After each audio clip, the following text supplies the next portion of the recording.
The other big story, longtime Bay Area Congresswoman Jackie Speier announcing today that she will not run for re-election. We have reports this evening from Washington as well as her district. Let's start with KPIX 5's Max Darrow and a look at Speier's legacy and a brush with death more than 40 years ago. Max?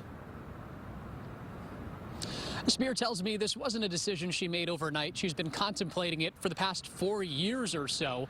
But the Congresswoman says it's time to pass the torch to the next generation of leaders. After 39 years of public service, U.S. Representative and prominent Democrat Jackie Speier says it's time to move on.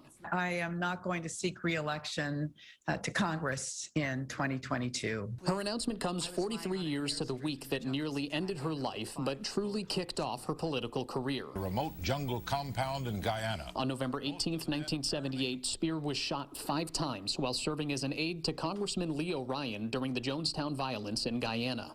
I was lying on an airstrip with 5 bullets in my body.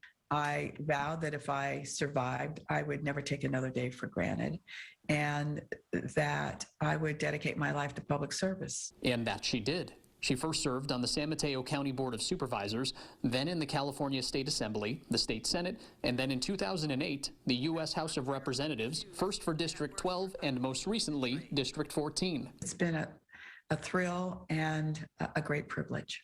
Donna Crane is an adjunct professor in the political science department at San Jose State University. Her departure really means the passing of a baton, a generational change. Speier has been a big proponent for many causes, including women's rights, breast cancer survivors, addressing gun violence, and addressing sexual violence in the military, to name a few. She'd like to see comprehensive reform around sexual assault in the military and to provide better services for military families. There's service members who have families, and their families are serving as well. And I hope that will become a mantra in the future. Since she first took office, the political landscape has changed a lot. She was in the gallery of the House during the January 6th insurrection. In her announcement, she urges people to protect our precious democracy. It is fragile and vulnerable. Hindsight is 20/20. So would Congresswoman Jackie Speier do it all over again? Oh, without a doubt. So, Max, after being a supervisor, state politics, Congress, hard to imagine she's not going to be in politics, but is that what she's saying? She's done with politics for good?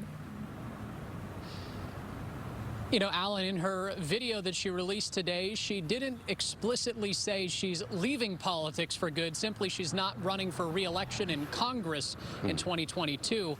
We'll dive a little bit more into that when we see you at 6 o'clock. All right. I know her family would like to see a lot more of her, though.